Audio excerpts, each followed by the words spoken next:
ባለፈው ሳምንት የጀመርነውን ዛሬም እንቀጥላለን። ባለፈው የተመለከትነውን ትንቢተ ዳንኤል ምዕራፍ 9ን ኤክሲጄቲካሊ እናየዋለን። እያንዳንዱን ቁጥር ደግሞ ቨርስ በቨርስ አብረን እንድንማር ፈልጌያለሁና ትንሽ ክለሳ ነገር ወይም ደግሞ ባለፈው የተማርነውን ነገር እንደገና ከልሰን ወደ ዛሬው ሐሳብ እሄዳለሁኝ። እንግዲህ መጽሐፍ ቅዱስን ስናነብ ወይም ስንተረጉም በመጀመሪያ ማወቅ ያለብን ነገር የትርጉማችን ፕሪንሲፕል ምንድነው የሚለውን ነገር ማወቅ አለብን። ታስታውሱ ከሆነ ከዚህ በፊት ስነ ትርጉም ስንማር ብዙ አይነት የትርጉም አይነቶች እንዳሉ ተመልክተናል። የኛ ቤተክርስቲያን ደግሞ የምትከተለው የመጽሐፍ ቅዱስ አተረጓጎም አይነት የትኛው እንደሆነም አይተናል። ምንድነው ያልነው? የኢትዮጵያ ኢቫንጀሊካል መካነ ኢየሱስ ቤተክርስቲያን መጽሐፍ ቅዱስን ስትተረጉም የምትከተለው የትርጉም አይነት አንደኛው ሂስቶሪካል ነው ብለናል። ታሪካዊ ዳራውን እናጠናለን። አንድ ቴክስት የሚነበበው ቴክስት የሚሰበከው ቴክስት የምናስተምረው የምንማረው ቴክስት ታሪካዊ ዳራው ምንድነው? ሁለተኛው ሊትራል የሆነው ደግሞ ቀጥተኛ የሆነው ሚኒንጉ የቴክስቱ ምንድነውና ሶስተኛው ሲንታክቲካል ወይም ግራማቲካል የምንለው ሰዋሰው ምንድነው የሚለውን እነዚህን ሶስት የስነ አፈታት መሪዎች ተከትላ መጽሐፍ ቅዱስ እንደምትተረጉም በደንብ አድርገን ተምረናልና ያንን ነው ዛሬ አፕላይ አድርገን ይሄን ቴክስት እንዴት መተርጎም አለብን የሚለውን የምናየው። ስለዚህ ይሄን ትምህርት ሳስተምር ዋነኛው ዓላማዬ የትኛውንም ቤተ እምነት ለመኮነን አይደለም፣ የትኛውንም ግለሰብ ለማንቋሸሽ አይደለም። ዋነኛው ዓላማዬ ምንድነው? መጽሐፍ ቅዱስ ምን ይላል የሚለውን እኛ እንደ ሉትራን ብዙ ታሪክ እንዳላት ቤተክርስቲያን የኛ አተረጓጎምና የኛ አመለካከት ምንድነው የሚለውን እንድናውቅ ከዛ የተነሳ በዚህ መልኩ እየተረዳችሁ የምንማማረውን ነገር አብረን እያየን እንድንሄድ ቪዎች የተለያዩ ቪዎች ካሉ እነሱን አስቀምጣለሁ። የኛ ቤተክርስቲያን ቪው ደግሞ ይሄ ነው የሚለውን እናገራለሁ። የኛ ቤተክርስቲያን አመለካከት ደግሞ መጽሐፍ ቅዱሳዊና ትክክል ስለመሆኑ ማስረጃዎችን ጨምሬ እሰጣለሁ። ስለዚህ የሉትራን ስነ መለኮት አተረጓጎም የዳንኤል የሰባውን ሳምንት ወይም ደግሞ የ490 ዓመታት ትንቢት የሚተረጉመው ትንቢቱ ሙሉ በሙሉ በኢየሱስ ክርስቶስ ማንነትና ሥራ የተፈጸመ መሆኑን በማመን ነው። ይህ አመለካከት ምን ይባላል? ታሪካዊ ወይም ደግሞ ክርስቶስ ተኮር ፍጻሜ ያለው የመጽሐፍ ቅዱስ አመለካከት ይባላል። የኛ ቤተክርስቲያን መካነ ኢየሱስ ቤተክርስቲያን ትንቢተ ዳንኤልን የምትመለከተው በክርስቶስ ውስጥ ነው።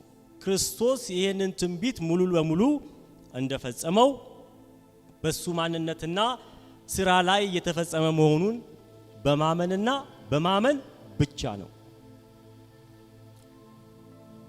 ስለዚህ የመጨረሻው ሰባኛው ሳምንት ደግሞ አሁን በመካነ ኢየሱስ ወይም ደግሞ ሂስቶሪስቲስ በሚባሉትና በሌሎቹ ወይም ደግሞ ፊውቸሪስቲስ በሚባሉት መካከል ያለው የዘመን ልዩነት ያለው የመጨረሻዋ አንዷ ሱባኤ ላይ ነው። ሰባኛዋ ሱባኤ ላይ የመጀመሪያው 7 ሱባኤ ከዛ በኋላ የሚቀጥለው 62 ሱባኤ በሁሉም ዲኖሚኔሽን አንድ አይነት የሆነ አመለካከት አለ። ቤተ መቅደሱ ከመሰራቱ ጀምሮ ወይም ደግሞ ቤተ መቅደሱ ማን ነው? ቤተ መቅደሱና ቅጥሩ እንዲሰራ አዋጅ ከወጣበት ጊዜ ጀምሮ መሲሁ እስከ መጣበት ጊዜ ድረስ ያለው 69ም ሳምንት በታሪክ ሙሉ ለሙሉ ያለምንም መቋረጥ እንደተከናወነ ሁሉም ዲኖሚኔሽኖች ያምናሉ። ልዩነቱ ግን ያለው የትኛው ላይ ነው? የመጨረሻዋ ሰባኛዋ ሱባኤ ላይ ነው። ስለዚህ አሁንም የኛ የመካነ ኢየሱስ ቤተክርስቲያን አቋምና አተረጓጎም የሰባኛው ሳምንት ለወደፊት ይፈጸማል የሚለውን አመለካከት አይቀበልም። ይልቁንም ሁሉም ማለትም 490 ዓመታት በሙሉ የተፈጸሙት በክርስቶስ የመጀመሪያው ምድራዊ አገልግሎቱና ከዛ በኋላ ከትንሽ ቆይታ በኋላ ከኢየሩሳሌም ከተማ ቤተ መቅደስ መፍረስ ጋር በተፈጸመው የመጨረሻውን ፍጻሜ እንዳገኘ እናምናለን። ከዚህ ተነስተን ነው ይሄንን የምንተረጉመው። ስለዚህ ይሄንን አይነት ድምዳሜ ላይ የደረስነው ከምን ተነስተን ነው?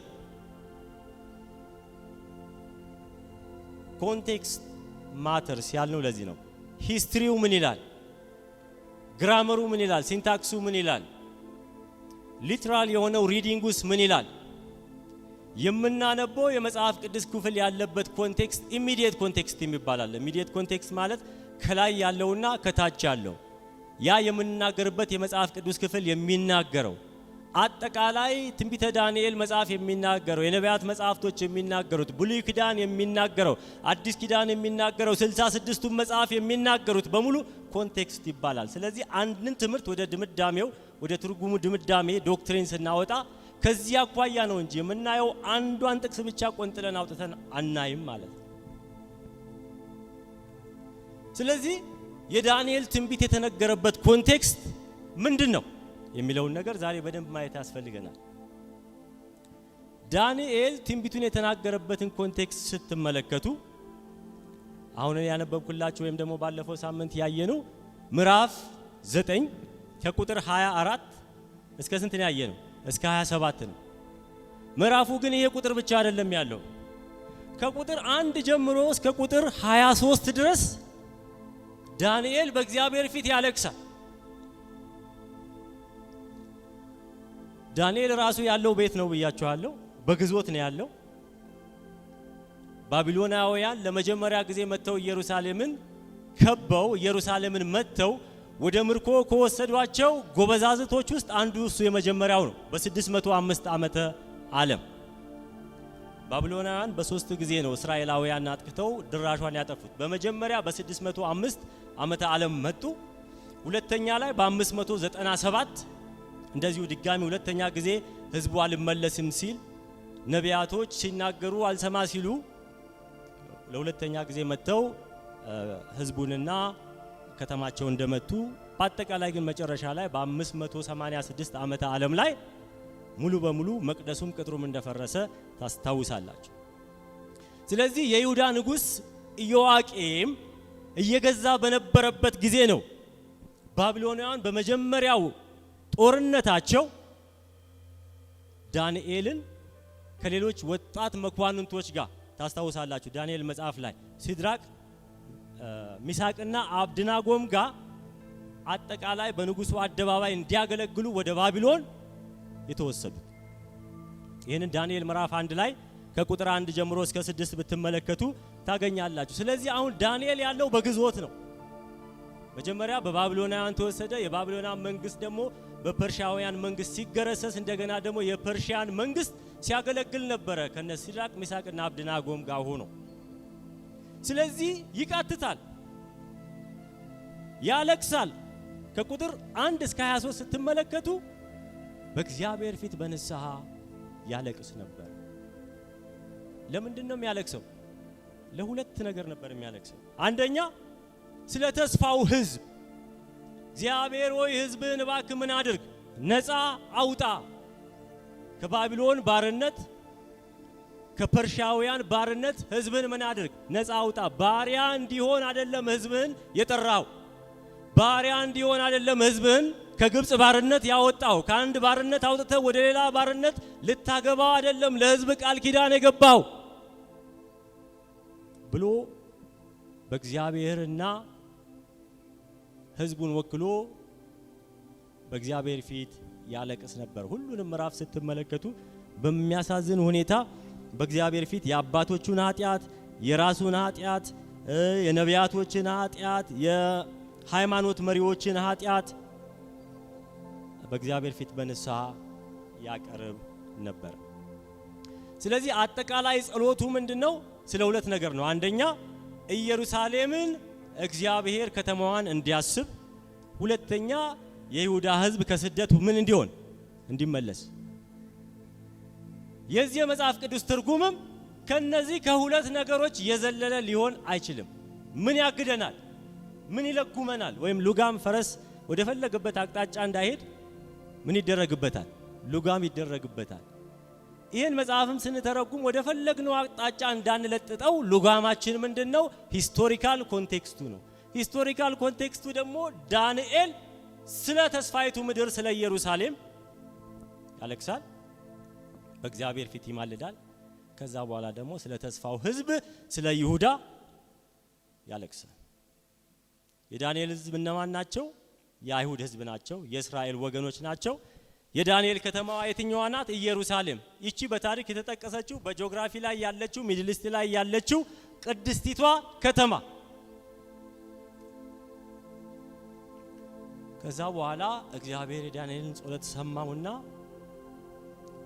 ነብዩ ገብርኤል ላከለት። ነብዩ ገብርኤል ላከለትና ቁጥር 21 ላይ ሄዳችሁ ስትመለከቱ እንደዚህ ይላል። በጸሎት ገናም ስናገር አስቀድሜ በራእይ አይቼው የነበረው ሰው ገብርኤል ነው። ገብርኤል እነሆ እየበረረ መጣ፣ በማታም መስዋዕት ጊዜ ዳሰሰኝ። ከዛ በኋላ አስተማረኝ፣ ተናገረኝም እንዲህም አለኝ፣ ዳንኤል ሆይ ጥበብንና ማስተዋልን እሰጥ ዘንድ አሁን መጥቻለሁ። አንተ እጅግ የተወደደ ነህና በልብህና በልመናህ መጀመሪያ ላይ ትእዛዝ ወጥቷል። እኔም እነግርህ ዘንድ መጥቻለሁ። አሁን ነገሩን መርምር፣ ራእዩንም አስተውልልና እግዚአብሔር ለዳንኤል ለለቅሶ ለጩኸቱ የሰጠውን ምላሽ ይነግሯል። ምን ይለዋል? ምዕራፍ 9 ቁጥር 24 ላይ 6 ትልልቅ ተስፋዎችን ይሰጠዋል። ለማ ለዳንኤል። 6ቱ የተስፋ ቃሎች ደግሞ ለማን ነው የተነገሩት? ከ2000 ዓመት በኋላ ለሚመጡት ጴንጤዎች ወይም ደግሞ ክርስቲያኖች አይደለም። ሂስቶሪካል ኮንቴክስቱ የሚናገረው ለማን ነው? ለአይሁድ ሕዝብ፣ በስደት ላሉ ለአይሁድ ሕዝብ፣ በመከራ ተዋርደው ላሉት ለአይሁዳውያን እግዚአብሔር መልስ የሰጠው ለነሱ ነው። ሁለተኛ ስለ ተስፋይቱ ምድር ነው። የትኛዋ? ወደፊት የምትመጣው አዲሷ ኢየሩሳሌምና አዲሷ አይልም እንደዛ ባይዘይ። በብሉይ ኪዳን ያሉ ፕሮፌቶች በሙሉ የመጨረሻ ራእያቸው የመጨረሻ ምልከታቸው ማን ነው? መሲሁ ነው። አለቀ። መሲሁ ጋር ያልቃል ሁሉም ነገር። ከዛ በኋላ ስላለው የሺው ዓመት መንግስት ብትለው አያውቅም። ከዛ በኋላ ስላለው ስለ አዲስ የመንፈስ ቅዱስ መውጣት ብትለው አያውቅም። ሂስቶሪካል ዳራ ወይም ታሪካዊ ዳራው ቀጥተኛ አመለካከቱ ሰዋሰዋዊ አመለካከቱ በዚህ ክፍል ላይ የተሰጠው የተስፋ ቃል ከነዚህ ከሁለት ነገሮች የማያልፍ ነው። አንደኛ ተስፋይቱ ምድር፣ ሁለተኛ ደግሞ የቃል ኪዳኑ ሕዝብ። ከዛ እግዚአብሔር እንደዚህ አለ። ትንቢቱን እግዚአብሔር በዚህ በነብዩ ምክንያት በነብዩ ገብርኤል ምክንያት ተናገረ። እንደዚህ ይላል። ትንቢቱ የተወሰነ ነው። የተወሰነው ደግሞ ለሁለቱ ነገር ብቻ ነው። ምን ይላል? ለሕዝብህና ለቅድስቲቷ ከተማ እግዚአብሔር ያለቀስከውን ጸሎት ሰምቶ ይህን ምላሽ ሰጥቷል። ለማ? ለሕዝብህና ለአይሁዳውያን በምርኮ ላሉትና ስለፈረሰችው የተስፋይቱ ከተማ። ቁጥር 24 ላይ እንደዚህ ነው የሚለው። ቁጥር 24 መጨረሻውን ስትመለከቱ በሕዝብህና በቅድስት ከተማ ላይ 70 ሱባኤ ምን ብሏል? ተቀጥሯል። በማ ላይ? በሕዝብህና በቃ አለቀ። ከዚህ ውጪ እኛ መጨመር አንችልም። እግዚአብሔር በሕዝብህና በከተማዋ ላይ ስንት ሱባኤ ያዝባል? 70 ሱባኤ። ለምንድን ነው አንዷን ሱባኤ ከሕዝቡና ከከተማዋ ላይ ነጥለን ሌላ ቦታ ምን ወስዳት የሚለው ጥያቄ ነው። ይሄንን እምለው እኔ አይደለሁም። ይሄንን የሚለው የሉትራን ዶክትሪን አይደለም። ይሄንን የሚለው የእግዚአብሔር ቃል ነው። ዳንኤል ሆይ አልቅሰሃል ለሕዝብህ። ለማ? ለኢየሩሳሌም በምርኮ ላሉት አልቅሰሃል፣ ለከተማዋ አልቅሰሃል፣ ለቤተ መቅደሱ። ስለዚህ እግዚአብሔር የሆነ የተስፋ ቃል ይገባልሃል። ትንቢት ነው፣ ወደፊት የሚሆን ነው። አልሆነም ገና። ትንቢቱ ግን ለማን ነው? ለሕዝቡና ለከተማ። እዚህ ቁጥር 24 ላይ እኮ ይናገራል። ለሕዝብና ለቅድስቲቷ ከተማ የሚሆን እግዚአብሔር ይህን ትንቢት ተናግሯል። ክብር ለኢየሱስ ይሁን። 6 የተስፋ ቃል ሰጣቸው። አንደኛ ኃጢአትን ምን ያደርግልሃል? ይደመስስልሃል። ማን ነው ኃጢአትን የደመሰሰው በዚህ ምድር ላይ? አለቀ። ክርስቶስ ሴንተር የሆነ አተረጓጎም የቤተ ክርስቲያናችን አተረጓጎም ምንም ነቀፌታ የማይወጣለት በታሪካዊ ዳራው ላይ የተመሰረተ በሰዋሰው ሕጉ ላይ የተመሰረተ በቀጥተኛ ትርጉሙ ላይ የተመሰረተ ኮንቴክስቱን ያማከለ ሙሉ የመጽሐፍ ቅዱስን ዶክትሪንና አስተምሮት ያማከለ የቤተ ክርስቲያንን ታሪክ ያማከለ የሐዋርያትን የኒቂያን የሃይማኖት መግለጫ ሁሉ ያካተተ የሪፎርመርስን ቲቺንግ ያካተተ የእኛን ደግሞ የኮንፌሽን መጽሐፎችን በሙሉ ያካተተ አመለካከት ነው። ስለዚህ እግዚአብሔር የተስፋ ቃል ተናግሮሃል። ለማ ለከተማዋ፣ ለማ ለሕዝብ ምን ብሎ ኃጢአትን እደመስሳለሁ፣ የኃጢአትን ስርየት ማስታረቅን ያደርግልሃል እግዚአብሔር፣ ዘላለማዊ ጽድቅን ያመጣልሃል እግዚአብሔር፣ አመጽንም ያስቀርልሃል እግዚአብሔር፣ ራእይንና ትንቢትንም ደግሞ ምን ያደርጋል? ያትማል ይላል፣ ይፈጽማል ይላል። ከዛ ቅድስተ ቅዱሳኑንም ደግሞ ይቀባል። ክብር ለኢየሱስ ይሁን። ያችን ቅድስተ ቅዱሳን ባይን የማትታየውን ቅድስተ ቅዱሳን የድሮውን ሳይሆን የድሮውን አይደለም የብሉይ ኪዳኑን አይደለም ቅድስተ ቅዱሳን የሚቀባው መሲሁ ሲመጣ ሰማያዊ የሆነችውን ቅድስተ ቅዱሳን በከበረው ደሙ የቀባልን ማን ነው? ክርስቶስ ነው። እነዚህ 6 ትንቢቶች በሙሉ በማን ተፈጸሙ? በመሲሁ። ያ መሲህ ደግሞ ለኛ ማን ነው? የናዝሬቱ ኢየሱስ ክርስቶስ ነው። ስለዚህ ይሄ ነው በቃ አሁን የተብራራው በሚቀጥሉ ቁጥሮች ላይ የተብራራው ይሄ ነው። እንዴት አድርገን ይሄን ቴክኒካሊ በእያንዳንዱ ቨርስ ላይ የተናገረውን ነገር እናረጋለን እናያለን። ግን እነዚህ 6 ነገሮች ናቸው ታሪካዊ ዳራው ማለት ነው፣ ኮንቴክስቱ ማለት ነው። እግዚአብሔር ጸሎትን ሰምቷል። ምን ብለ ጸለይክ? እግዚአብሔር ከምርኮ አውጣን ብለ ጸለይክ። እግዚአብሔር ከተማውን አድስ ብለ ጸለይክ። አሁን እግዚአብሔር ሰምቶልሃል፣ ይሄን ያደርግልሃል። አመጻን እግዚአብሔር ያስቀርልሃል፣ ኃጢአትህንም ይደመስስልሃል። የኃጢአት ስርየት ታገኛለህ። ካህን አዲስ የሆነ ካህን ታገኛለህ። የበግ ደም፣ የዋኖስ ደም፣ የፍየል ደም፣ የኮርማ ደም ይዞ የሚመጣ ሳይሆን የራሱን ንጹህ ደም ለዘላለም አፍሶ ቅድስተ ቅዱሳኑን የሚቀባ መሲህ ይመጣልሃል። ኢየሱስ ክርስቶስ ያልፈጸመው የተስፋ ቃል የለም። የምንጠብቀው ሌላ አዲስ የተስፋ ቃል የለም በመጽሐፍ ቅዱሳችን። ስለዚህ ቤተ ክርስቲያናችን እነዚህ 6ቱ የእግዚአብሔር የተስፋ ቃሎች በክርስቶስ መስዋዕትነት ብቻ እንደተጠናቀቁ አጥብቃ ታምናለች። ዘላለማዊ ጽድቅና ማስታረቅ የተገኘው በማን ነው? በመሲሁ ብቻ ነው። ስለዚህ የተስፋው ቃል በመሲሁ አገልግሎት በ70ው ሳምንት ጊዜ ውስጥ ሙሉ በሙሉ መጠናቀቁን በደንብ አድርጋ ታምናለች። 70 ዓመት ከመጀመሪያ ጀምሮ 70 ውስጥ ተሚያልቅ ያለ ማቋረጥ እስከ መጨረሻ፣ እሱም በኋላ እንመጣበታለን። 70ው የጀመረው መቼ ነው ብያችኋለሁ ባለፈው ካስታወሳችሁ፣ በንጉስ አርጤክስስ ጊዜ 3 ንጉሶች ናቸው አዋጅ ያወጡት ታስታውሳላችሁ። ቂሮስ መጀመሪያ አወጣ፣ ከዛ በኋላ ዳሪዮስ አወጣ። ነገር ግን እውነተኛ ቅጥሩ የተገነባበት አዋጅ የጸደቀው በነህሚያ ጊዜ ነው፣ አርጤክስስ በወጣበት ጊዜ ነው። ስለዚህ ቀኖቹ ላይ የተለያየ አመለካከቶች አሉ። ግን በ557 ላይ ከዛ ከ557 ጀምሮ 490ው ዓመት በሙሉ እስከሚያልቅ ድረስ ያ እንደተፈጸመ ቤተክርስቲያናችን ታምናለች። እሺ እንደዚህ ከሆነ ቁጥር 24 ላይ ያለው ሂስቶሪካል ኮንቴክስቱ ከዚህ ጋር የሚያያይዘው ከሆነ ቁጥሮቹን እስኪ አንድ ባንድ እናያቸው። ከዛ በኋላ ያሉትን ከ24 በኋላ ያሉትን ትንሽ አስቸጋሪ የሚመስሉ ቴክስቶችን፣ በነገራችን ላይ ይሄ ቴክስት ዲፊካልት ከሚባሉት ቢብሊካል ቴክስቶች አንዱ ነው፣ የዳንኤል መጽሐፍ ምዕራፍ 9 ላይ ያለው። ስለዚህ እንደዚህ ይላል ትንቢቱ የጀመረበትን ጊዜ ሲናገር ቁጥር 25 ላይ እንግዲህ እወቅ አስተውልም፣ ኢየሩሳሌምን ለመመለስና ለመስራት ቃሉ ከወጣበት ጀምሮ መሲሁ ንጉሱ እስከመጣበት ድረስ ስንት 7 ሱባኤና 62 ሱባኤ ይሆናል ነው የሚለው ቁጥር 25 ላይ 7 ሱባኤና 62 ሱባኤ አንድ ላይ ስንት ነው? 69 ሱባኤ።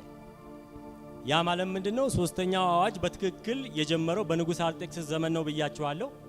በ7ኛው ዓመት ንጉስ አርጤክስስ በነገሰ በ7ኛው ዓመት እዝራ ምዕራፍ 7 ቁጥር 11 ላይ ሄዳችሁ ብትመለከቱ ያን በግልጽ ይናገራል። ለምትጽፉ ሰዎች እዝራ ምዕራፍ 7 ቁጥር 11 ላይ ሶስተኛው አዋጅ በትክክል ከታወጀና ከጸደቀ በኋላ ንጉስ አርጤክስስ ደግሞ በነገሰ በ7ኛው ዓመት ላይ ይህ እንደሆነ፣ ይህ ደግሞ በታሪክ በ457 ዓመተ ዓለም ላይ ለዳንኤል ጸሎት ቀጥተኛ መልስ የተሰጠበት ጊዜ እንደሆነ ማየት እንችላለን።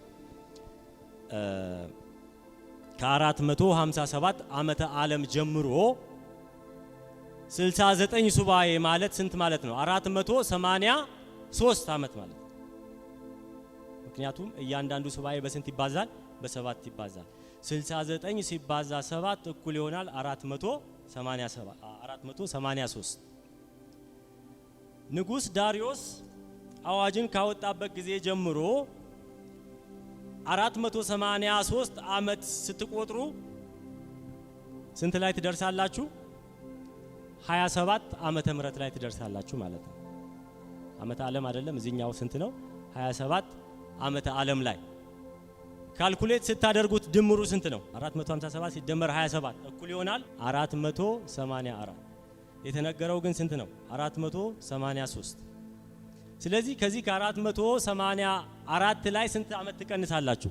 1 ዓመት ትቀንሳላችሁ። ምክንያቱም የአዲስ ኪዳን ዘመን የጀመረው ስንት ብሎ ነው? 1 ብሎ ነው የጀመረው አይደለም። ምን ብሎ ነው የጀመረው? 0 ብሎ ነው የጀመረው። ዓመተ ዓለም ሲመጣ 1 ብሎ አይደለም የጀመረው፣ 0 ብሎ ነው የጀመረው። በትንቢቱ ደግሞ 0 የሚባል ዓመት የለም። ስለዚህ 484 ሲቀነስ 1 እኩል ይሆናል ስንት? 483። የመጀመሪያው ዙር ትንቢት እዛ ጋር አልቋል። አሁን በዚህ ማንም አይጣላም። ሁላችንም ሁሉም ዲኖሚኔሽን ይስማማል። ዲስፐንሴሽናሉም በሉት ሉትራኑም በሉት ምንም በሉት ይስማማል። ከዳሪዮስ ማነው ከአርጤክስስ ዘመን ጀምሮ አንዳንዶች ከዳሪዮስ ይላሉ፣ አንዳንዶች ምንድነው ከቂሮስ ይላሉ። ነገር ግን እኔ ከአርጤክስስ ያልኩበትን ምክንያት ነግሬያችኋለሁ። እስከ መጨረሻው 483 ዓመት እስከሚያልቅ ድረስ ስንሄድ በአዲስ ኪዳን 27 ኤዲ ላይ እንደርሳለን። 27 ኤዲ ላይ ሁለቱን ስንደምር ግን እንዳልኳችሁ 83 አይሰጥም፣ 84 ነው የሚመጣው። 0 ብሎ ስለሚጀምር ነው የአዲስ ኪዳን 0 ብሎ ስለሚጀምር። በዚህ በትንቢቱ ደግሞ 0 የሚል ዓመት የለም። ስለዚህ ስንት ይሆናል? 483 ዓመት። ከዛ ታሪክ ላይ ሄዳችሁ ብትመለከቱ በ27 ዓመተ ምህረት ላይ ምን ተደርጓል? የሉቃስ ወንጌልን ባይዘው ይሄን እንደዚህ ዲቴል መናገር አልፈለኩም ነበር። ባለፈው ሳምንት ሞር ቴማቲክ የሆነውን ነገር እንድናገር ፈልጌ ነበር፣ ግን እንደዛ አይነት መሻትና ጥያቄ ስለመጣ ነው በዚህ መልኩ እንድናየው የፈለኩት። በ27 ዓመተ ምህረት ላይ የሉቃስ ወንጌል ምዕራፍ 3 ቁጥር 21 ላይ ሄዳችሁ ብትመለከቱ አንድ ትልቅ ነገር ተደርጓል። ጌታችን ኢየሱስ ክርስቶስ በመጥምቁ ዮሐንስ እጅ ምን ሆኗል? ተጠምቋል። እዛ ጋ ነው ኢየሱስ ክርስቶስ ምኑን የጀመረው? አገልግሎትን የጀመረው። እዛ ጋ ነው በመንፈስ ቅዱስ ምን የሆነው? የተቀባው። ልክ መጥምቁ ዮሐንስ ኢየሱስ ክርስቶስን እያጠመቀ ያለ ድምጽ ከየት መጣ? ከሰማይ መጣ። እግዚአብሔር ምን አለ? የምወደው ልጄ እርሱ ነው፣ እሱን ስሙት። ከዛ በመንፈስ ቅዱስ ተሞላ ይላል መጽሐፍ ቅዱስ ሲናገር። ክብር ለጌታ ይሁን። በመንፈስ ቅዱስ ተሞልቶ ወደ ምድረ በዳ ሄደ፣ ወጣ። ስለዚህ ኢየሱስ ክርስቶስ አገልግሎቱን የጀመረበት ዘመን ነው። መቼ? በ27 ኤዲ። እንዴ ኢየሱስ ክርስቶስ አገልግሎቱን የጀመረው ስንት ዓመት ሲሆነው ነው? 27 ዓመት ሲሆነው ነው ልትለን ነው እንዴ እንዳትሉ ደግሞ መጽሐፍ ቅዱስ ሲናገር ኢየሱስ አገልግሎቱን የጀመረው በስንት ዓመቱ ነው? በ30 ዓመቱ ነው። ታዲያ በ27 ካልክ 3 እኮ ቀነስክ እንዳትሉኝ፣ ኢየሱስ ክርስቶስ በ0 ዓመተ ምህረት ላይ አይደለም የተወለደው። የተወለደው መቼ ነው? መጽሐፍ ቅዱስ አዋቂዎች እንደሚናገሩት በ4ኛው ቢሲ መጨረሻ አካባቢ ላይ እንደተወለደ ሁሉም ይስማማሉ። ለዚህ ደግሞ ማስረጃ የሆነው ምንድነው? ጌታችን ኢየሱስ ክርስቶስ ሲወለድ ሄሮድስ በሕይወት ነበረ። ሄሮድስ የሞተው ከ4ኛው ዓመተ ዓለም በኋላ ነው። ስለዚህ ወደ 4ኛው መጨረሻ ነው ያልኳችሁ። 3 ዓመት ትጨምራላችሁ ማለት ነው 27 ላይ። ስለዚህ ኢየሱስ በ30 ዓመቱ ተጠመቀ፣ በ27 ኤዲ ላይ ማለት ነው።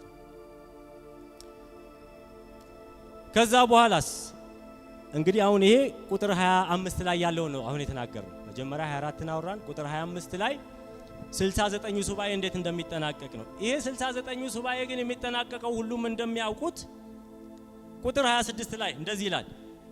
ዳንኤል ከ62 ሳምንታትም በኋላ መሲሁ ምን ይሆናል?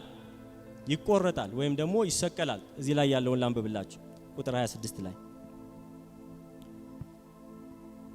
ቁጥር 25 መጨረሻ ላይ 25ን ላንብበው መጀመሪያ። ስለዚህ እወቅ አስተውልም፣ ኢየሩሳሌምን መጠገንና መስራት ትእዛዙ ከሚወጣበት ጀምሮ ቅድም ያልካቸው 4:57 ከሚወጣበት ጀምሮ እስከ አለቃው እስከ መሲህ ድረስ 7 ሱባኤና 62 ሱባኤ ይሆናል። ይሄ አጠቃላይ ስንት ብያችኋለሁ? 69 ሱባኤ አሁን ያልነው እስከ ክርስቶስ መጠመቅ ድረስ ያለ።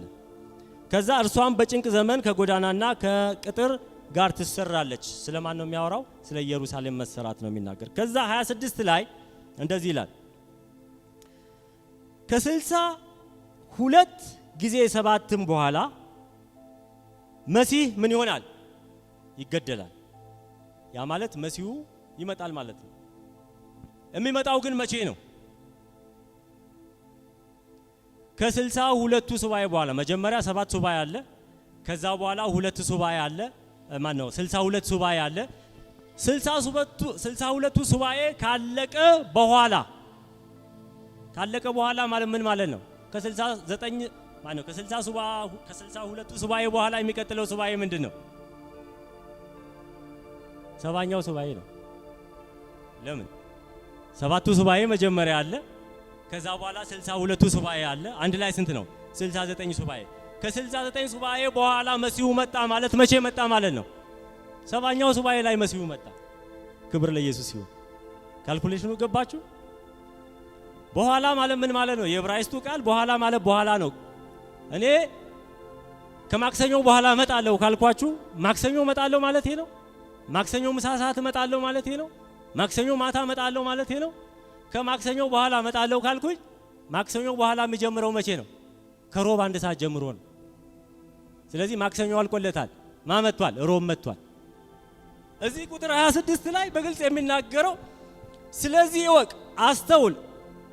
ቁጥር 26 ላይ ከ62 ጊዜ 7 በኋላ ይሄ ማለት ሁለተኛው ሱባኤ ነው። ሱባኤው በ3 ይከፈላል። 7 ሱባኤ አለ፣ 62 ሱባኤ አለ፣ ከዛ የመጨረሻው ሱባኤ አለ። ከ62 ሱባኤ በኋላ 62 ሱባኤ አናወራም፣ አልቋል። 70ኛው ሱባኤ ላይ ገብተናል። ማን ይመጣል? መሲሁ ይመጣል።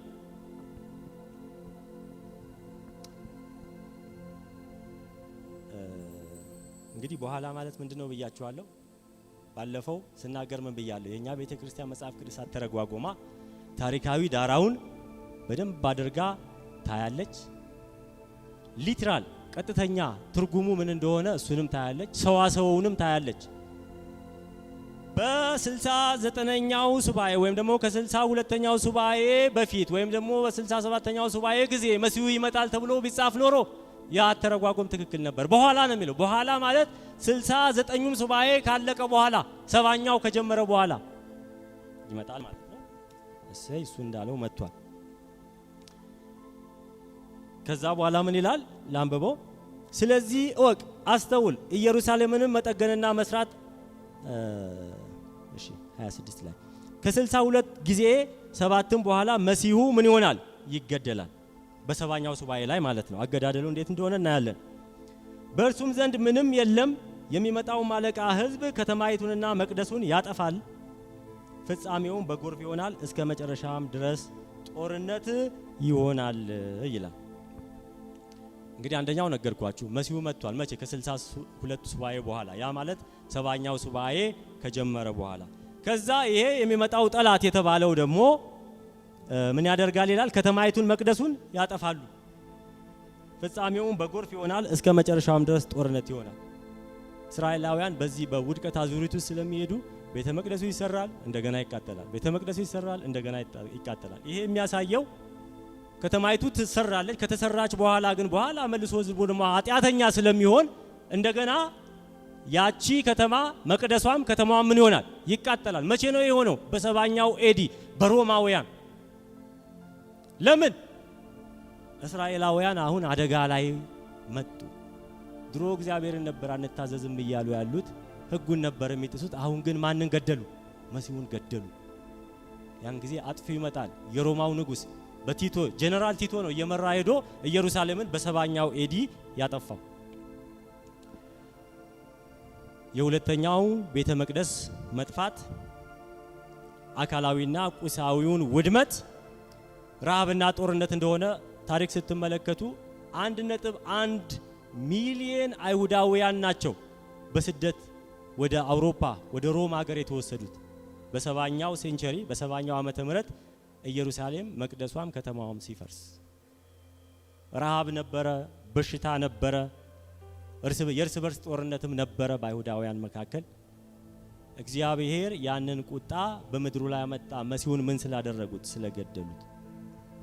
ሁለተኛው ቤተ መቅደስ ከናካቴው የጠፋበት አካላዊና ቁሳዊ ውድመት የነበረበት፣ ረሃብና የእርስ በርስ ጦርነት ግጭት የነበረበት፣ ባርነትና መፈናቀል የበዛበት ከ100,000 ሰው በላይ አክቹአሊ 97,000 ነው የሚለው ከ100,000 አንዳንድ ጽሁፎች ከ100,000 ሰው አይሁዳውያን በላይ ወደ አውሮፓ ተግዘዋል።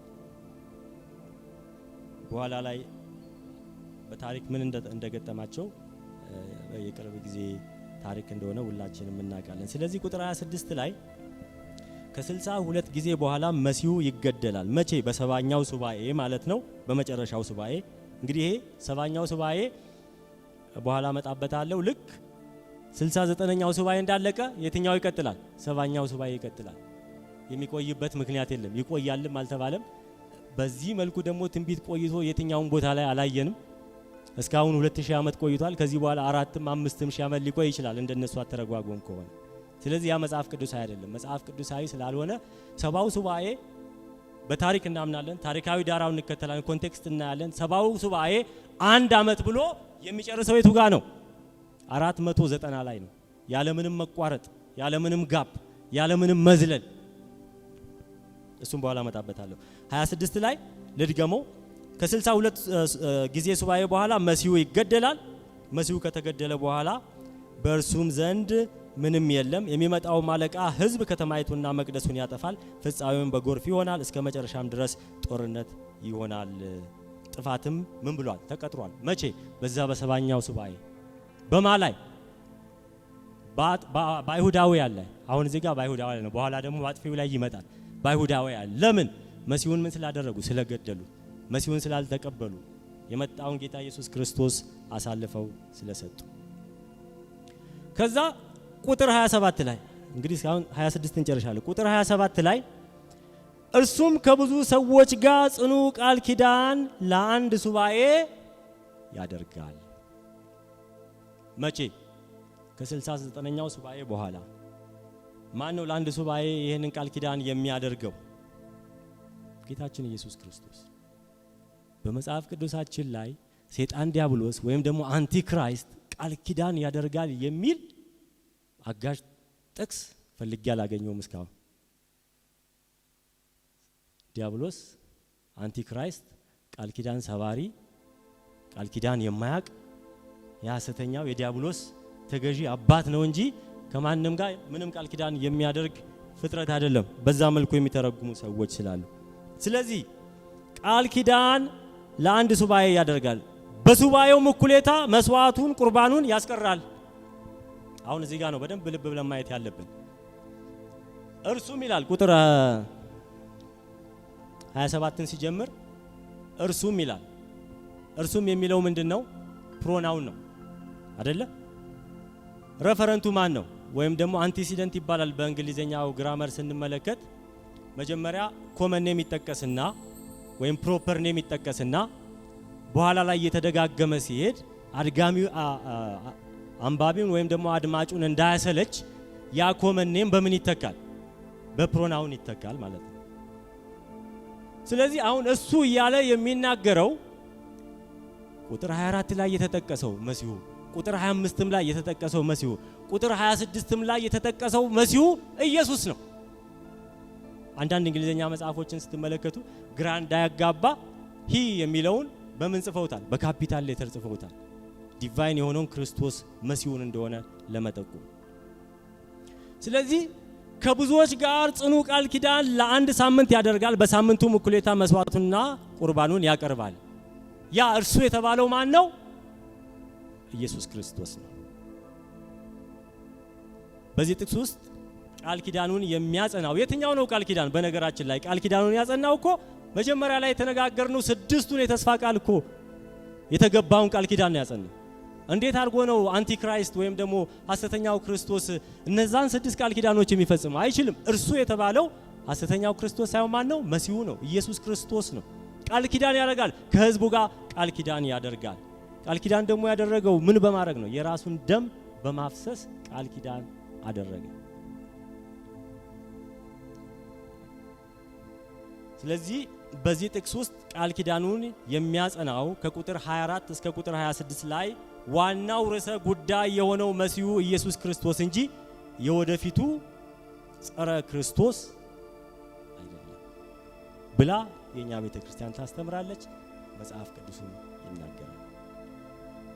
ስለዚህ የኢትዮጵያን ኢቫንጀሊካል ቸርች መካነ ኢየሱስ ኤክስጂሰስ የመጽሐፍ ቅዱስ አተረጓጎም የሚያተኩረው በጽሁፉ ተከታታይነትና በቁጥር 27 ላይ ያለው እርሱ ማንነት ላይ ነው። ይሄ ደግሞ እርሱ የተባለው በቁጥር 24 ላይ የተዘረዘረውን የቃል ኪዳን ግቦችን የፈጸመው የናዝሬቱ ኢየሱስ ክርስቶስ እሱ ነው።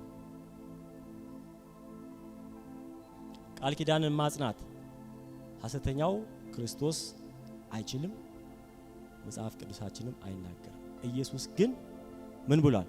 ሉቃስ ወንጌል ምዕራፍ 2 ላይ ሄዳችሁ ብትመለከቱ እንዲሁም ከራት በኋላ ጽዋውን አንስቶ እንዲህ አላቸው፣ ይህ ጽዋ ስለ እናንተ በሚፈሰው በደሜ የሚሆን የአዲስ ኪዳን ምንድን ነው? ክብር ለኢየሱስ ይሁን። የአዲስ ኪዳን ነው። በምን የሚሆን? በደሜ የሚሆን። ለምን? ለኃጢአት ስርየት የሚሆን ለብዙዎቻችሁ የኃጢአት ስርየት የሚሆን የአዲስ ኪዳን ደሜ ነው ብሎ ቃል ኪዳን እንደገባ የእግዚአብሔር ቃል ይናገራል። ስለዚህ ይህን በማድረጉ ቃል ኪዳኑን ምን አደረገ? አጸና። ከዛስ መስዋዕትን አስቀረ ይላል። መስዋዕትን ያስቀረው ማን ነው? አንቲክራይስቱ አይደለም። ማን ነው? ኢየሱስ ነው። የትኛውን መስዋዕት ነው ያስቀረው? አሮጌውን መስዋዕት፣ ሰዎች የሚሰዉት መስዋዕት፣ የእንስሳት የበግ የደም የሆነውን መስዋዕት አስቀረው። ምን በማድረግ? የራሱን ከባድ የሆነውን ዘላለማዊ የሆነውን ንጹህ የሆነውን ደም በማፍሰስ አሮጌው መስዋዕት እንዲቀር አደረገ። ስለዚህ በሞቱ ክርስቶስ የብሉይ ኪዳን የመስዋዕትን ስርዓት ከስራ ውጪ እንዲሆን አደረገ። በዚህም የቀድሞው መስዋዕት ተሻረ። ክብር ለጌታ ይሁን።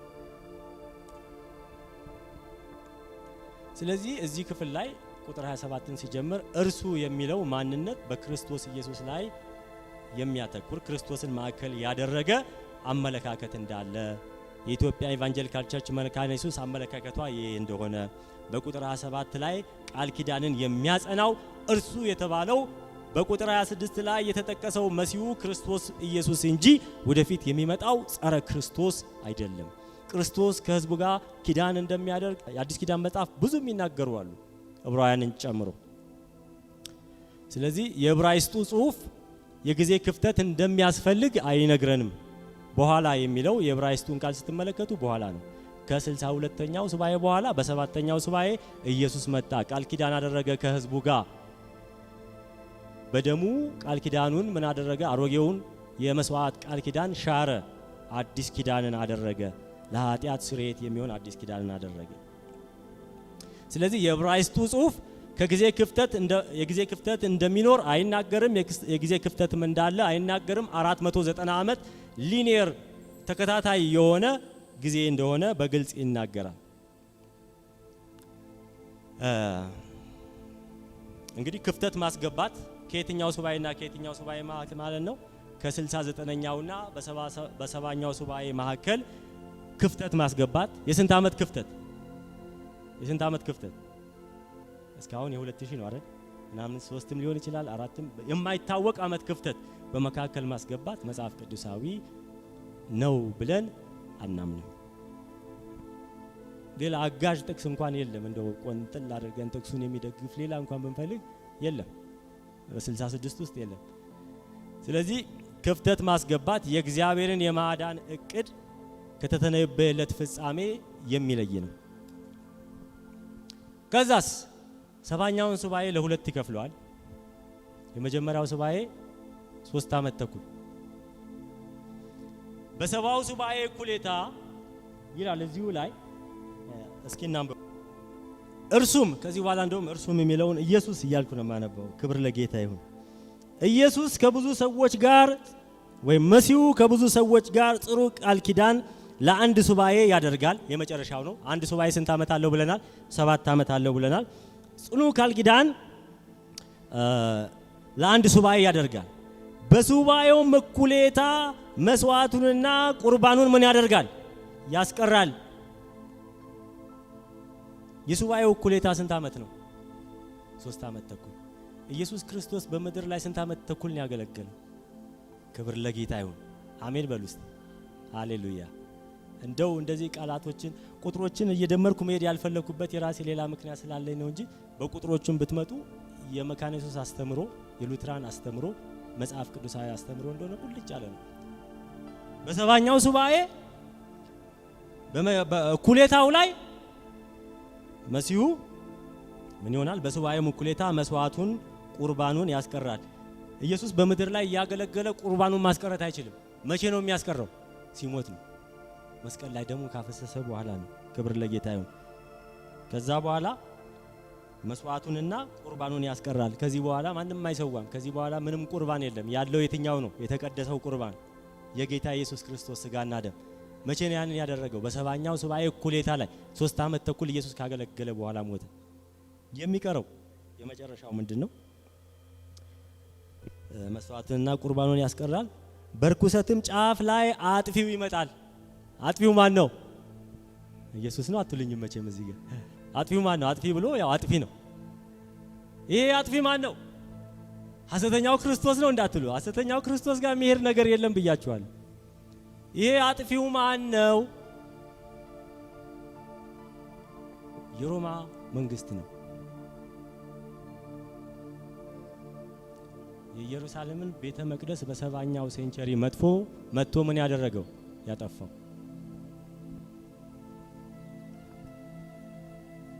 በታሪኩ ስትመለከቱ እግዚአብሔር እስራኤላውያን ያጠፋሉ። ከዛ በኋላ ባቢሎናውያንን ያስነሳባቸዋል። ባቢሎናውያን የማን አገልጋይ ነበሩ? የእግዚአብሔር አገልጋይ ነበሩ። ጊዜያቸው ያልቃል። እግዚአብሔርን አገልግለው ሲያልቁ ደግሞ ማንን ያመጣባቸዋል? ፐርሻውያንን ያመጣባቸዋል። ጊዜ አለው። የአሕዛብ ነገስታትን ሁሉ በጊዜ ቀጥሮ እግዚአብሔር ያዛል።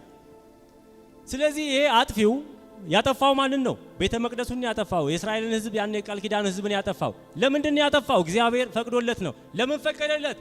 አይሁዳውያን እግዚአብሔር ይድኑበት ዘንድ የላከላቸውን መሲህን ስላደረጉ ስለገደሉ።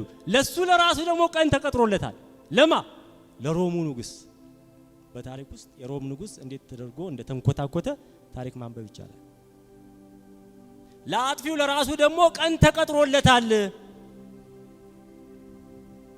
ምን ስላደረገ? ኢየሩሳሌምን ስላጠፋ፣ ህዝቡን እግዚአብሔር አዞት ነው ያደረገው። እግዚአብሔር ያንን ህዝብ ደግሞ ሊቀጣ ነው መሲሁን ስለገደሉ። ስለዚህ ለሱም ደግሞ በርኩሰት ጫፍ ላይ አጥፊው ይመጣል። እስከ ተቆረጠ ርኩሰት ጫፍ የትኛው ነው? በነገራችን ላይ የርኩሰት ጫፍ መሲሁን መግደል ነው። ከዛ በላይ ርኩሰት የለም። በርኩሰት ጫፍ ላይ ይመጣል፣ አጥፊው ይመጣል፣ ራሱም ደግሞ ይጠፋል።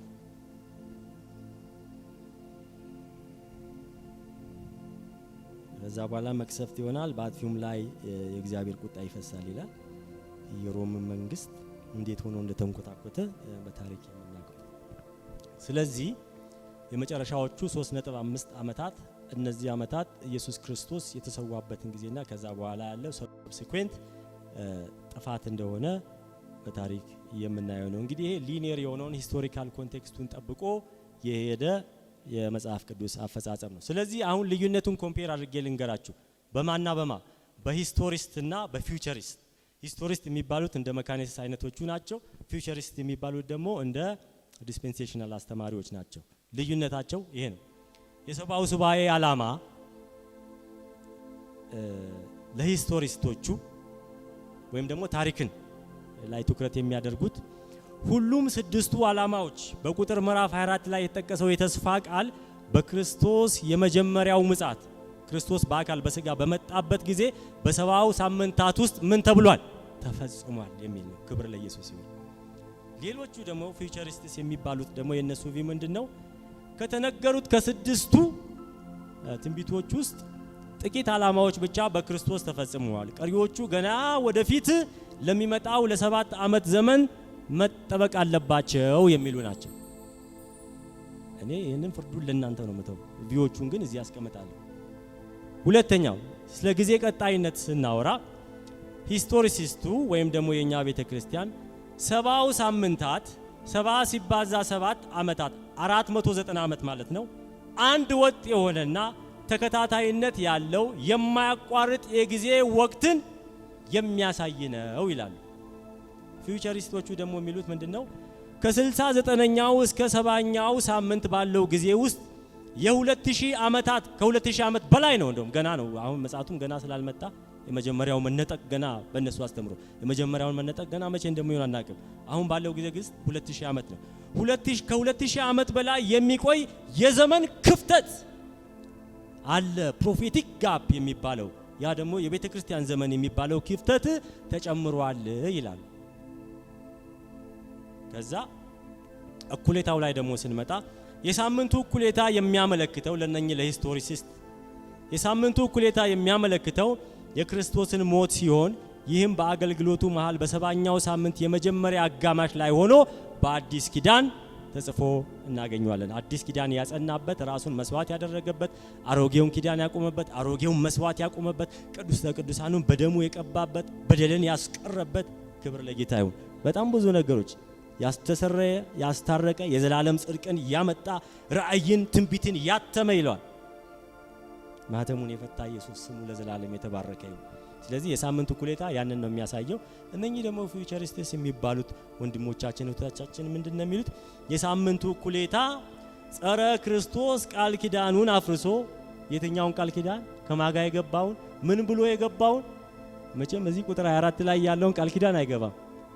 24 ላይ ያለው ምንድነው ብያቸዋል? ኃጢአት ማስተሰረይ እንደዚህ አይነት ቃል ኪዳን አይገባም። የሳምንቱ እኩሌታ የሚያሳየው ጸረ ክርስቶስ ቃል ኪዳኑን አፍርሶ የጥፋት ርኩሰትን የሚያቆምበት የወደፊት የ3.5 ዓመት ጊዜ ነው ብለው ያስተምራሉ። ስለዚህ አጥፊው ማን ነው ለሚለው ቅድም እንደነገርኳቸው አንድ ነጠላ ድራማዊና ከተፈጥሮ በላይ የሆነ ክስተትን ከማመልከት ይልቅ የሮም ግዛት በታሪክ ሂደት ውስጥ በቀውስ ውስጥ የፈራረሰበትን ሂደት እንድናስብ ወይም ደግሞ እንድንመለከት የሚያሳይ ነው። ስለዚህ በማን ላይ ነው ታዲያ ፍርዱ የመጣው ጥፋቱ የመጣው ካልን ፍርዱ የፈሰሰው ኢየሩሳሌምን በማጥፋቱ ምክንያት በሮም ኃይል በቲቶ ወይም ደግሞ የሮማውን ግዛት ይገዛ በነበረው በቲቶ ላይ እንደሆነ ማየት እንችላለን። ይህም ፍጻሜውን ያገኘው የሮማው ግዛት በምዕራባዊ ቀስ በቀስ በታሪክ መፈራረሱ እንደሆነ እናምናለን። ስለዚህ የእግዚአብሔር ፍትህ ትንቢታዊውና ታሪካዊውን ጥፋት በመፈጸሙ ትክክለኛ ታሪካዊ አጥፊው ላይ ይሆናል እንጂ ገና ወደፊት የሚሆን ነገር እንዳልሆነ ማሰብ ያስፈልገናል። ስለዚህ የተወሰነው ፍርድ የሮማን አጥፊ ሙሉ በሙሉ እንዲዘልና የወደፊቱን ጸረ ክርስቶስን ብቻ እንዲቀጣ ማሰብ በጽሁፉ ታሪካዊ ቀጥተኛና ሰዋሰዋዊ አውድ ላይ ወንጀል መፈጸም ነው ብየዋለሁ። ምክንያቱም ታሪካዊ ጠላቱ ሆኖ ቤተ ክርስቲያንን ያጠፋው፣ ቅዱሳንን ያበላሸው፣ ቤተ መቅደሱን ያፈረሰው፣ ኢየሩሳሌምን ያጠፋው ያ ታሪካዊ ጠላት እያለ ሌላ ጠላት ገና ወደፊት እንዳለ አስቦ ማድረግ አግባብ አይደለም የሚል የራሴ እይታ ያለኝ። ስለዚህ ማጠቃለያ ሐሳቤ በዳንኤል ምዕራፍ 9 ከ26 እስከ 27 ላይ ባለው የኢትዮጵያ ኢቫንጀሊካል መካነ ኢየሱስ ቤተክርስቲያን ክስተቶቹ በተከታታይ የሚፈጸሙ እንጂ በመካከል እረፍት ወስደው ከዛ የሚመጡ አይደሉም ብላ ታምናለች። 69ኛው ሳምንት ያበቃው መቼ ነው? መሲሁ ሲመጣ ነው። መሲሁ ሲመጣ 70ኛው ሳምንት ተጀምሯል። ከዛ መሲሁ ይቆረጣል ማለት ምን ማለት ነው? መሲሁ ይሰቀላል፣ 70ኛው ሳምንት ይፈጸማል ማለት ነው። ስለዚህ አዲስ ኪዳን በክርስቶስ ሞትና ትንሣኤ ላይ እንደጸና በሳምንቱ እኩሌታ እንደጸና ከመስቀሉ ጋር አያይዘን እንደተናገረ እናያለን። ስለዚህ መቅደሱ የድሮ መቅደስ ይወድማል፣ ይፈርሳል። ኢየሱስን ባለመቀበላቸው በእግዚአብሔር የተፈረደባቸው ኢየሩሳሌማውያን ወደ ግዞት ይወሰዳሉ። ቤተ መቅደሱ ፈርሷል በ70ኛው ዓመተ ምህረት እና የመቅደሱም ስርዓት ከስራ ውጪ መሆኑ ትንቢቱ መጠናቀቁን የሚያረጋግጡ የመጨረሻ ክስተቶች ናቸው እንጂ ወደፊት የሚጠበቅ ነገር አይደለም። ስለዚህ በዚህ አመለካከት የዕብራይስጡ ጽሑፍ የመሲሁን መሰቀል ከ66ኛው ሳምንት በኋላ ከተጠናቀቀ በኋላ ብቻ ያስቀምጠዋል እንጂ የ70ኛው ሳምንት ክስተቶቹን ወደፊት በቀጣይነት የሚፈጸም እንደሆነ አያሳይም። ስለዚህ የትንቢቱ ትኩረት ወደፊት በሚመጣ የፖለቲካ የጊዜ ሰሌዳ ላይ ሳይሆን በክርስቶስ ኢየሱስ የመስቀል ሥራ ፍጻሜውን አግኝቷል። ክብር ለኢየሱስ ይሁን። ኦኬ ይሄን ዳንኤልን በዚሁ ጨረስን። እንዳልኳችሁ የዳንኤል መጽሐፍ ገና በጣም መጠናት ያለበት ነው። ግን እኔ በጣም እርግጠኛ ሆኜ የምነግራችሁ የመካነ ኢየሱስ ቤተክርስቲያን አስተምሮት መጀመሪያ አንድን መጽሐፍ ቅዱስ ከማመናችን በፊት አንድ የመጽሐፍ ቅዱስን ክፍል ሚኒንጉን ከመፈለጋችን በፊት የምንከተለው የሄርሜኔቲክስ ፕሪንሲፕል የትኛው ነው? አተረጓጎማችን ምንድነው? ሁለት አይነት አተረጓጎም አለ። አንደኛው እኔ የምፈልገውን ሐሳብ ይዤ መጥቼ መጽሐፍ ቅዱሱ የኔን ሐሳብ እንዲናገር ከመጽሐፍ ቅዱስ ጥቅስ ደጋፊ ጥቅስ ማመጣበት አይነት አተረጓጎም አለ። እሱ ምን ይባላል? አይሲጂሰስ ይባላል በእንግሊዘኛ። አይሲጂሰስ ማለት ምንድነው? እኔ የምፈልገው ሐሳብ አለ፣ ፕሪጁዳይስ የሆንኩበት የሰማሁት የተሞላሁት የተጠቀጠቁት ያንን ሐሳብ ይዤ ወዴት እመጣለሁ? ወደ መጽሐፍ ቅዱስ እመጣለሁ። ይሄ አይሲጂሰስ ነው እንጂ ኤክሲጂሰስ አይደለም። ኤክሲጂሰስ ግን ከየት ነው የሚመጣው? ከመጽሐፍ ቅዱስ ነው የሚነሳው። ከመጽሐፍ ቅዱስ ይነሳና አሁን ያለውን ትምህርት በዛ እያየ ይሄዳል። ይሄ ኤክሲጂሰስ ነው። ስለዚህ በዛ መልኩ በደንብ አጥኑት። ማንም ስለተናገረ እመኑ ማለት አይደለም። እኔም ስለተናገርኩት እመኑ አይደለም። ራሳችን እንድናጠና እንድናሰላስል ታሪካዊ ዳራው እንድናጠና ሊትራል ሚኒንጉን እንድናጠና ከሁሉ በላይ ደግሞ በእግዚአብሔር መንፈስ ቅዱስ ፊት ተንበርክከን ጸልየን ጌታ ግለጥልን ብለን ማንበብ አለብን። የምናመልከው መንፈስ ቅዱስ የሚሰራ አምላክ ነው። ክብር ለጌታ። በደረስንበት በዛ ዕውቀታችን ደረጃ እግዚአብሔር የሚናገር አምላክ ስለሆነ በዛ መልኩ አንብቡት። እኔ አሁን የተረጎምኩበት ያተረጓጎም ዘዴ ምን ይባላል? ታሪካዊ ዳራውን ጠብቄ ሊትራል ሚኒንጉን ጠብቄ ሰዋሰውን ጠብቄ ነው የተረጎምኩት።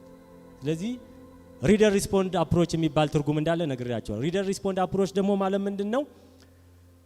ሚኒንጉን ይዞ የሚመጣው አንባቢው ነው ወደ መጽሐፍ ቅዱሱ እንጂ መጽሐፍ ቅዱሱ አይደለም ሚኒንግ የሚሰጠው። የኔ ግን አተረጓጎም ሚኒንጉን ያገኘሁት ከመጽሐፍ ቅዱስ ነው እንጂ ከኔ አይደለም ይዤ ወደ መጽሐፍ ቅዱስ የማመጣው። ይሄን ደግሜ ለመናገር ስለማልፈልግ ነው። ያተረጓጎማችን ፕሪንሲፕል ምን እንደሆነ እሱን ማወቅ ያስፈልገናል።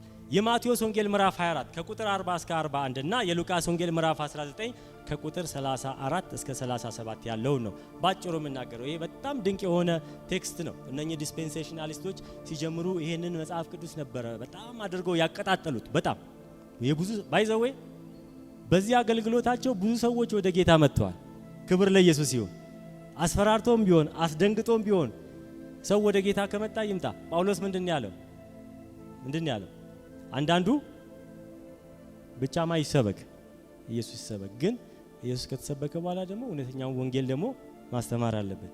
በተሳሳተ መልኩ ከመጡ በኋላ እውነተኛውን ትምህርት ደግሞ መስጠት ያስፈልጋል። አሁን ግን ትተውታል። እነኚህ ጥቅሶች ስለ መጨረሻው ዘመን ስለ መነጠቅ አይናገሩም፣ ይቅርታ አድርጉልን፣ ከዚህ በኋላ እነኚህን ጥቅሶች እንደ አጋዥ ጥቅሶች አንጠቀምም ብለው ትተዋል፣ አቁመዋል። አሁንም እንዳልኳችሁ ያን መጽሐፍ ቅዱስ ሂስቶሪካል ዳራውን በአውድ ውስጥ እንደምንመለከተው በኮንቴክስት ውስጥ እንደምንመለከተው ሰዋሰው እናያለን። ሰዋሰው ስላችሁ የአማርኛው ወይ የእንግሊዘኛው ሳይሆን ወይ የዕብራይስጡ ወይ የግሪኩን ነው ያየሁት። ከዛ ውጪ ደግሞ ቀጥታ ትርጉሙ ምንድነው የሚለውን ነገሮች እንድናይ ነው። እንግዲህ ማቴዎስ 24 እና ሉቃስ 19 በሉትራን ወይም ደግሞ በእኛ በመካነ ኢየሱስ ቤተክርስቲያን በእኛ ዘንድ የሚታወቀው የክርስቶስ ዳግም ምጽአትና የመጨረሻው ፍርድን ለማመልከት ነው እንጂ ከዚህ ከፍርድ በፊት ፕሪትሪቡሌሽን ራፕቸር ወይም ደግሞ ከመከራው በፊት እንነጠቃለን የሚለውን አመለካከት በመቃወም ነው። መጀመሪያ ላይ ቁልጭ ያለውን በአራት ነጥብ አቋሜን ከገለጽኩ በኋላ ነው ከዛ ወደ ማብራራቱ የሚሄደው። በዛ እይታ ውስጥ እያያችሁ እንድትሄዱ። በእኛ በሉትራን ቤተክርስቲያን ባሉ ክርስቲያኖች ዘንድ የሚታወቀው የቱ? ማቴዎስ ወንጌል ምዕራፍ 24 እና ሉቃስ ወንጌል ምዕራፍ 19 የክርስቶስን ዳግም ምጽአትና የመጨረሻውን ፍርድን ለማመልከት ነው እንጂ በተለይ ደግሞ በዚያን ጊዜ የሚሆነውን የጻድቃንንና የኃጢያንን መለያየት የመጨረሻውን ፍርድ የሚያሳይ ነው እንጂ ከዛ ፍርድ በፊት በ7 ዓመቱ የመከራ ጊዜ የሚደረግ ክስተት እንዳልሆነ እናምናለን። በተቃራኒው ግን የዲስፔንሴሽናሊዝም አመለካከት እነዚህን ጥቅሶች የሚተረጉመው ከ7 ዓመት መከራ በፊት የሚፈጸም ሚስጥራዊ የቅድመ መከራው ጊዜ መነጠቅ በሚለው ፍልስፍና ነው። በዚህ አተረጓጎም መሰረት አማኞች 7 ዓመት የሚወስደውን ታላቁን መከራ ከመጀመሩ በፊት ወደ ሰማይ በሚስጥር ይወሰዳሉ። ኃጢአተኞች ግን በምድር ላይ ይቀሩና የእግዚአብሔርን የቁጣ ፍርድ አይ ቲንክ ባለፈው በጣም ጥሩ የሆነ ኮሜንት የተሰጣለ ፍርዱን ያንን መከራ ሁሉንም ጨፍልቀን አንድ አይነት መከራ አድርገን አንየው። ያ መከራ ስፔሲፊክ ነው፣ የእግዚአብሔርን የቁጣ ፍርድ የሚያሳይ ነው የሚል ነገር አለ። እሱ ጥሩ ኮሜንት ነው። ስለዚህ ያን የማን የእግዚአብሔርን መከራ ይሁን ከየትም የመጣ መከራ ይሁን ያንን ያመልጣሉ የሚለውን አመለካከት የሚደግፍ አይደለም። እሺ እንየው ቴክስቱ ምን ይላል፣ ኮንቴክስቱ ምን ይላል። በማቴዎስ ወንጌል ላይ እንደዚህ ነው የሚለው፣ በዚያን ጊዜ 2 ሰዎች በሜዳ ውስጥ ይሆናሉ፣ አንዱ ይወሰዳል፣ አንዱ ምን ይሆናል? ይቀራል። 2 ሴቶች በወፍጮ ይፈጫሉ፣ አንደኛይቷ ትወሰዳለች፣ አንደኛይቷም ትቀራለች። ከዛ በኋላ ደግሞ ወደ ሉቃስ ላይ ስትሄዱ ሉቃስ 17 ላይ እላችኋለሁ በዚያች ሌሊት 2 ሰዎች ባልጋ ላይ ይሆናሉ፣ ባልና ሚስት ማለት ነው። አንዱ ይወሰዳል፣ አንዱም ይቀራል። 2 ሴቶችም አብረው ይፈጫሉ፣ አንደኛይቷ ትወሰዳለች፣ አንዷም ትቀራለች። በእርሻ ውስጥም ይሆናሉ። እንደዛ እያለ ይቀጥላል። እነዚህን ጥቅሶች ይወስዱና ተመልከቱ። በመጨረሻው ዘመን እንደዚህ ይሆናል። ክርስቲያኖች የሆኑ በምድር ላይ ይቀራሉ፣ ክርስቲያኖች ያልሆኑት ደግሞ ምን ይሆናሉ? አሜን። ክርስቲያን የሆኑት ይወሰዳሉ፣ ክርስቲያን ያልሆኑት ደግሞ በምድር ላይ ይቀሩና ለአውሬው ይሰጣሉ የሚል ትርጉም ተሰጥቷቸዋል። ነገር ግን እነዚህን ጽሑፎች ከአውዳቸው ውጪ ልናያቸው አይገባም። ምክንያቱም ቅድምም ብያችኋለሁ፣ ኮንቴክስት ማተርስ። ዋት ማተርስ? ኮንቴክስት ማተርስ። የተነገረበት ኮንቴክስት ምንድነው? ለምንድነው እቺን ጥቅስ ብቻ አውጥተን የምናነበው? ከዚህ ጥቅስ በፊትና በኋላ ያሉትን ቴክስቶች እንመልከት። ምን ይላል? መጀመሪያ ኮንቴክስቱን እንመልከት። ዋናው ጭብጥ በእኛ በሉትራን ቤተክርስቲያን እነዚህን ጥቅሶች የምንተረጉመው የክርስቶስን ሁለተኛ ምጽአትና የመጨረሻው ፍርድ አንድ ብቸኛና ለዓለም ሁሉ ግልጽ የሆነ ክስተት እንደሆነ ነው። ይሄ ክፍል አዘማትሮ ፋክት ስለ መነጠቅ ማያወራም፣ ስለ ክርስቶስ የመጀመሪያው ምጽአት ማያወራም፣ ምንም ነገር አያወራም። የሚያወራው ስለ መጨረሻው ቀን ነው፣ ስለ መጨረሻው ፍርድ ነው። ኢየሱስ ክርስቶስ ይመጣል። እንዴት ይመጣል? ተደብቆ አይመጣም። ከዚህ በፊትም ነግሬያችኋለሁ። በግልጽ ይመጣል። መላእክቶች እያዩት፣ መላእክቶች ጥሩምባ እየነፉለት፣ መለከት እየነፉለት በደመና ታጅቦ በክብር እንደሚመጣ ይናገራል። ከዛ በኋላ ምን ይሆናል? ፍርድ ይሆናል። አንዱ ይነጠቃል፣ አንዱ ይቀራል ማለት ምን ማለት ነው? በቃ ፍርድ ይሆናል። ያመኑና ያላመኑ ምን ይሆናሉ ማለት ነው? ይለያሉ ማለት ነው። የክርስቶስ ክቡርና ግልጽ የሆነ መምጣት ሲሆን ይሄ የሚያሳየው የሰው ልጅ ክቡርና ግልጽ የሆነ መምጣትን ሲሆን በኃይልና በታላቅ ክብር በሰማይ ደመና ሲመጣ የምድር ወገኖች ሁሉ እንደሚያዩት መጽሐፍ ቅዱስ ይናገራል። ስለዚህ ከመጀመሪያው ሐሳቡ ኢየሱስ በስውር ይመጣል የሚለው ተቀባይነት የለው። ኢየሱስ ሲመጣ እንዴት ነው የሚመጣው? በግልጽ በክብር በታላቅ ድምጽ፣ ከዚህ በፊት ታይቶ በማያቅ ድምጽ፣ በመላእክት ምላስ ሁሉ ያየዋል፣ ጉልበት ሁሉ ይንበረከክለታል የሚባለው ራእይ ላይ ያለውን ሁሉ መጥቀስ እንችላለን። ስለዚህ መለከት ይነፋል፣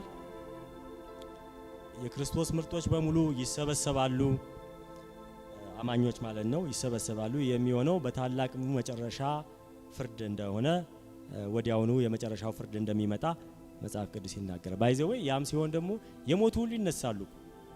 ይሄ ይነጠቃሉ የሚለው ቲዮሪ የሞቱት ስለሞቱት ምንም አይናገርም። በነገራችን ላይ በህይወት ያሉት ብቻ እንደሚነጠቁ ነው እስካሁን ድረስ ያነበብኩት። ምናልባት ሌላ ካለ እናንተ ልትጨምሩ ትችላላችሁ። ግን ክርስቶስ ሲመጣ በክርስቶስ ሆነው ዋጋ ከፍለው አገልግለው የሞቱት በሙሉ ምን ይሆናሉ? ይነሳሉ። እኛ ደግሞ በስጋ ያለኑ በቅጽበት አይን እንቀየራለን፣ የከበረ አካል እንይዛለን። ከዛ በኋላ በጎቹ ወደ ቀኝ ፍየሎቹ ወደ ግራ። ያ ማለት ምንድነው? ይለያል። ያመነና ያላመነ ይለያል። የእግዚአብሔር መለኮታዊ ፍርድ ይሆናል። ቻንስ የለም። ከዛ በኋላ የንስሐ ቻንስ የለም፣ የመመለስ ቻንስ የለም፣ የመደበቅ ቻንስ የለም፣ የማምለጥ ቻንስ የለም። ፍርድ ነው የሚሆነው ማለት ነው። ስለዚህ አንዱ ይወሰዳል፣ አንዱ ይቀራል የሚለው ሐረግ መተርጎም ያለበት ይሄ ጥቅስ ከተጻፈበት ከዛ በፊት ያለውን ታሪክ አብረን ማየት ነው። ምክንያቱም መጀመሪያ ምን ብሏል? ስለ ኖህ ዘመንና ስለ ሎጥ ዘመን በግልጽ አድርጎ ተናግሯል። ምንድነው ያለው? ሄዳችሁ ብትመለከቱ እዛ ክፍሉ ላይ ጊዜ ስለሌለና አላየውም። ሁለት ክስተት ይከሰታል። ልክ እንደዚህ እንደ መጨረሻው ዘመን ልክ እንደ ኖህ ዘመንና እንደ ሎጥ ዘመን ሁሉ የመጨረሻው ዘመን ምን ይሆናል? እንደዚሁ ይከሰታል። በኖህ ዘመን ደስታ ነው እያሉ ምን እያሉ እንደፈለጋቸው ሲኖሩ የጥፋት ውሃ ድንገት ምን አደረገ? መጣና አጥለቀለቃቸው። ስለዚህ ኃጢአተኞች የሆኑትን የጥፋት ውሃ ምን አደረጋቸው? ወሰዳቸው። በሉስቲ ወሰዳቸው። የእግዚአብሔር ቁጣ ምን አደረጋቸው? ወሰዳቸው።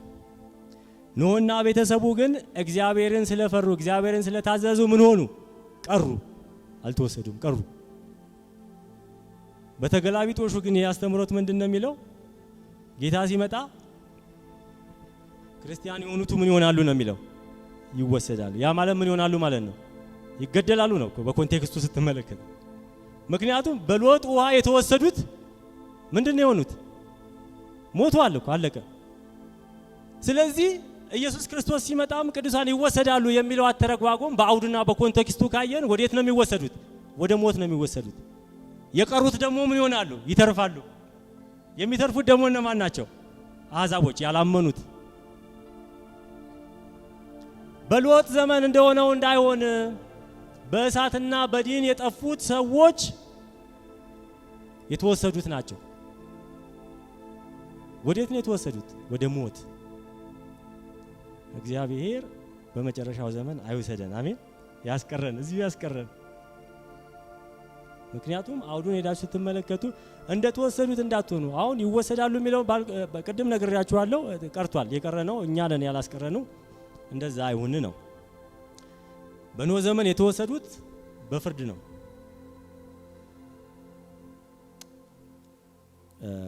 ስለዚህ ይህ ንጽጽር የሚያሳየው ምንድነው? በመጽሐፍ ቅዱስ ታሪክ ውስጥ የተወሰዱት ለጥፋትና ለፍርድ የተወሰዱት ሲሆኑ የተተዉት ግን ተጠብቀው የዳኑ የተረፉ ከእግዚአብሔር ቁጣ ያመለጡ ጻድቃኖች ናቸው።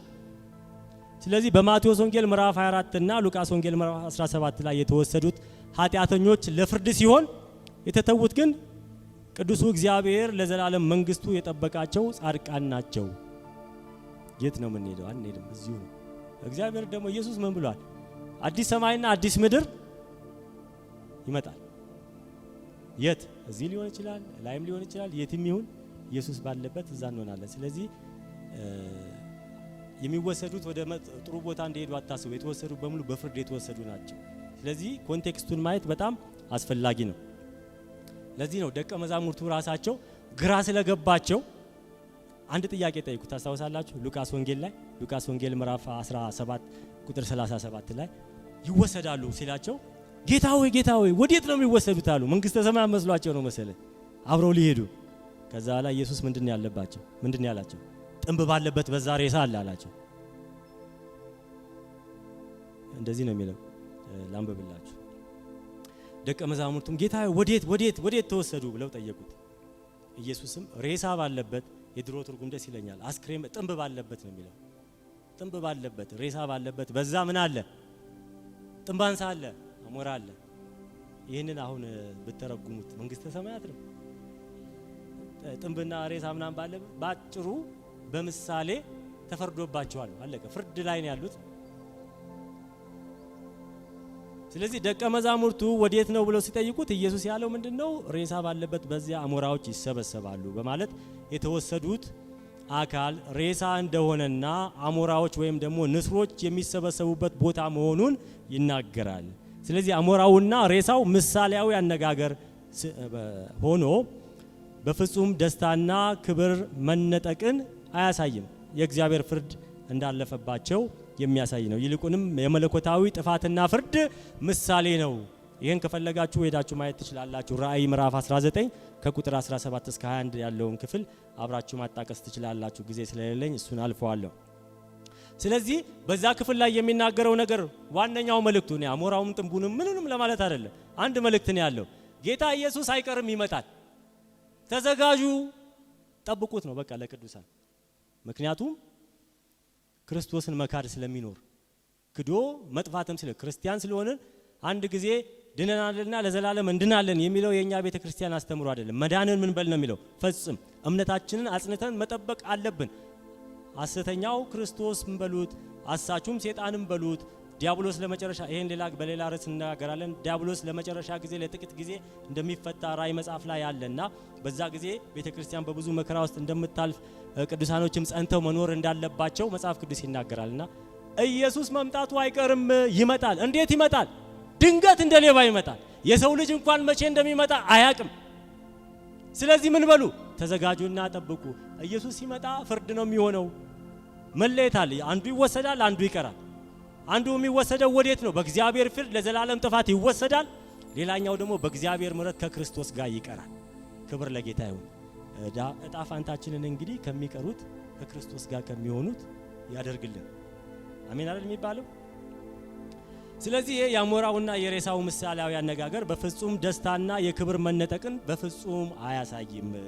ይልቁንም የመለኮታዊ ጥፋትና ፍርድ ምሳሌ ነው። ፍርዱ የማይቀርና ግልጽ መሆኑን የሚያሳይ ምሳሌያዊ አነጋገር ነው። ስለዚህ ማጠቃለያ ምንድነው? በማቴዎስ 24 እና በሉቃስ 17 ላይ ከመከራው በፊት የሚደረግ መነጠቅን አይደግፍም። ምኑ ነው የማይደግፈው? ሂስቶሪካል ኮንቴክስቱ አይደግፍም። ግራማቲካል ኮንቴክስቱ አይደግፍም። ሲንታክቲካል ኮንቴክስቱ አይደግፍም። ሊተራል ሪዲንጉ አይደግፍም። መጽሐፍ ቅዱሱ አጠቃላይ ብሉይ ኪዳኑንም አዲስ ኪዳኑንም አይደግፍም። የቤተ ክርስቲያን አባቶች አስተምሮ አይደግፍም። ኔክስት ዊክ የምናየው የቤተ ክርስቲያን አባቶች የሃይማኖት መግለጫዎቻችንስ ምን ብሏል ስለዚህ የሚለውን ነገር ከሪፎርሜሽን ጊዜ አስተምሮ ጋር አያይዘን ታዲያ ይሄ ኮነ ይሄ እንነጠቃለን የሚለው ትምህርት ደግሞ መቼ መጣ? ከየት መጣ? አባቱስ ማን ነው? እናቱስ ማን ነው? የሚለውንም አብረን እናየዋለን። ስለዚህ ማጠቃለያው ምንድነው? በማቴዎስ ወንጌል ምዕራፍ 24 እና በሉቃስ ወንጌል ምዕራፍ 17 ላይ ከመከራው በፊት የሚደረግ መነጠቅን አይደግፍም። ነገር ግን ለፍርድ ያልተዘጋጀውን ሰው መጨረሻ ያስጠነቅቃል። ስለዚህ የኢትዮጵያ ኢቫንጀሊካል መካነ ኢየሱስ ቤተክርስቲያን ዋናው መልእክት በዚህ ክፍል ላይ ምንድነው?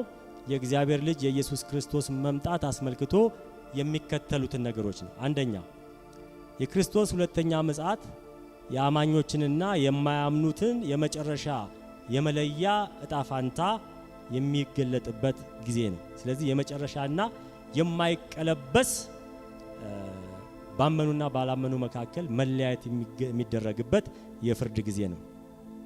ስለዚህ ምጽአቱ ለዓለም ድንገተኛ ይሆናል። እኛ አማኞች ግን ሁል ጊዜ ተዘጋጅተን መኖር አለብን። በቅድስና እግዚአብሔርን እየመሰልን መኖር አለብን። ምክንያቱም ምጽአቱ ድንገተኛ ስለሆነ ሳንዘጋጅ እንዳንመጣ በምሳሌም የተናገረው እነኛ ልባሞቹና ሰነፎቹ ልጃገረዶችን ምሳሌ ይናገራል። ስለዚህ በጥንቃቄ እንድንኖር ዘመኑን እየዋጀን የክርስቶስን መምጣት እያጠናን እንድንጠብቅ ነው። ስለዚህ እነዚህ ጥቅሶች በድብቅ የሚካሄድ የክርስቲያኖች ንጥቀትን የሚያሳዩ ሳይሆን ክርስቶስ በዓለም መጨረሻ ላይ ሁሉንም አማኞች በአንድ ጊዜ የሚሰበስብበትና ፍርድን የሚፈጽምበት ግልጽ ክስተት ነው። የሞቱ ይነሳሉ፣ ያሉ የከበረ ሥጋ ይለብሳሉ፣ ያመኑ ከእግዚአብሔር ፍርድ ያመልጣሉ፣ ያላመኑ ደግሞ ይፈረድባቸዋል የሚል መልእክት ነው ያለው። ጌታ ኢየሱስ ክርስቶስ የመጨረሻውን ቀን በመዘጋጀት እንድንጠብቀው በመንፈሱ ያግዘን። በእኛ ብቃት በእኛ ኃይል ምንም ማድረግ አንችልም። የሚረዳው ግን የእግዚአብሔር መንፈስ ዛሬም ይሰራል፣ ከኛ ጋር አለ። ካወቅኑ በላይ ደግሞ የእሱን የመንፈስ ቅዱስን መገለጥና ጸጋውን ያብዛልን።